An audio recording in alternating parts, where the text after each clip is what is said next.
สวัสดีเจ้าแคมนี่เนาะคลิปนี้ก็ฝากถึงพวกที่ว่ารักเหนียวไก่ก็คือแบบว่าเรื่องมีแบบว่าคือว่ากูซื้อเหนียวไก่หน้าสี่แยกใช่ไหมเหนียวไก่เนี่ยกูซื้อ30กูเดินเข้าเซเว่นกูเอาไปตั้งหน้าตะกร้ารถใช่ไหมล่ะถึงกูเดินเข้าในเซเว่นเดินเข้าแป๊บเดียวนี่กูไปออนไลน์ใช่ไหมถึงพอกูมาดูอีกที่แม่เหนียวไก่หายมึงว่าขี้รักมึงว่าคนรักหรือว่าหมาคาบหรือแมวกินมึงคิดดูเอาเองเห็นไหมมันไม่มีปัญญาซื้อเหนียวไก่30 บาทนี่ยังไม่มีปัญญายังมารักของคนอื่นเจ็บแม่กูเจ็บใจหนักนี่จริงกูไม่รู้จะอธิบายยังไงจริงก็ฝากบอกคนที่ว่ารักเหนียวไก่ด้วยนะว่าเจ็บแม่อย่าให้กูรู้นะว่ามึงรักเจ็บแม่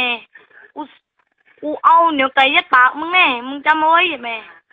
จริงเจ็บแม่กูเครียดหนักนี่จริงเหนียวไก่หายเจ็บแม่แล้วกูตั้งใจอุตส่าห์ซื้อมากินนั่งบายใจที่บ้านนี่เจ็บแม่กลับถูกรักคิดดูเหนียวไก่มันยังรักคุณคิดดูเองนะจริงจริงเครียดเลยนี่จริงซื้อตั้ง2 ชิ้นอยู่บ้าแล้วบ้านนี้นั่งกินลอยบายใจไปแล้วเลยเจ็บแม่ขอให้ไก่ติดคอตายเจ็บแม่เคยกินเจ็บแม่จริงกูซิมหนักจริงเหนียวไก่ยังรักคิดดูร้านก็ยังไม่ไปยอมไปซื้อยอมมารักเหนียวไก่กูเจ็บแม่อุบาทคนไปแล้วเนาะฝันดีทุกคนไม่เป็นไรตังกูเยอะกูซื้อใหม่ได้กูซื้อมาแล้วไม่ต้องห่วงเจ็บแม่ถ้าวันหลัง